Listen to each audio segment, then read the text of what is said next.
நிறைய ஜோதிட முறைகள் நான் பார்த்துருக்கேன், நிறைய ஜோதிடர்களோட நேர்காணலும் எடுத்துட்டு இருக்கேன். அது என்ன சார் கேஇ ஜோதிடம்? நம்ம திருக்கணித மெத்தட், பாரம்பரிய மெத்தட், இதை தான் நம்ம வந்து இவ்வளோ நாள் பார்த்துக்கிட்டு இருக்கோம். அப்போ என்னன்னா அதில் துல்லியமாக எக்ஸாக்டாக இருக்கா அப்படின்னு கேட்டிங்கன்னா அது உங்களுக்கு தான் தெரியும். சரிங்களா? அப்போ என்ன பண்ணுறோம், எப்படியெல்லாம் மெருகேற்றுறோம் அப்படிங்கிறத பார்ப்போம். முதல்ல பாரம்பரிய ஜோதிடத்தை எடுத்துக்கிறோம். அப்படி பண்ணுறப்ப நம்ம என்ன நட்சத்திரங்களை வச்சு பலன் சொல்லிக்கிட்டு இருந்தோம்.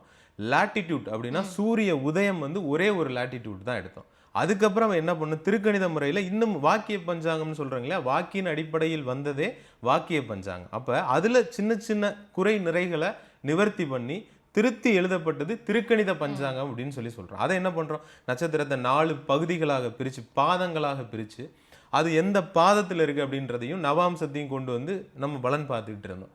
அப்புறம் என்ன பண்ணோம், சூரிய உதயத்தை என்ன பண்ணோம், 5 ஊர்களுக்கு எடுத்தோம். 5 மேஜராக இருக்க பெரிய ஊர், அதுக்கு தான் ஆற்காடு பஞ்சாங்கம், திருநெல்வேலி இந்த மாதிரியெல்லாம் இருக்கு இல்லையா. அப்போ அதுலேருந்து இன்னொரு விஷயத்தை மெருகேற்றினாங்க. அப்போ நாங்கள் என்ன பண்ணுறோம், அந்த 4 பகுதிகளை 9 பகுதிகளாக பிரிக்கிறோம்.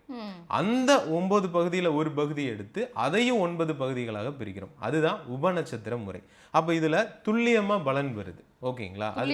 துல்லியமாக எக்ஸாக்டாக வரும். அந்த 80% நாங்கள் ஃபுல்ஃபில் பண்ணுறோம். ஓகேங்களா? இந்த மெத்தடில் யாரும் ஏமாந்து போக மாட்டாங்க. இதுதான் என்னோட ஒன்லைன்.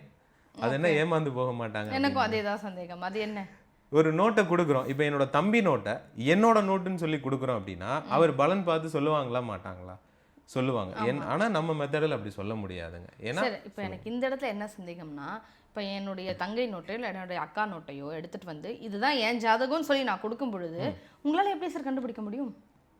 அது எங்கள் மெத்தடில் முடியும். அப்போ உபநட்சத்திர முறையாக பிரிக்கிறோம் இல்லையா, அப்போ எங்கள் மெத்தடில் வேற மாதிரி வந்து 12 பகுதிகளையும் பிரித்து ரொம்ப துல்லியப்படுத்தி கொண்டு வந்து நிப்பாட்டி வச்சுருப்போம்.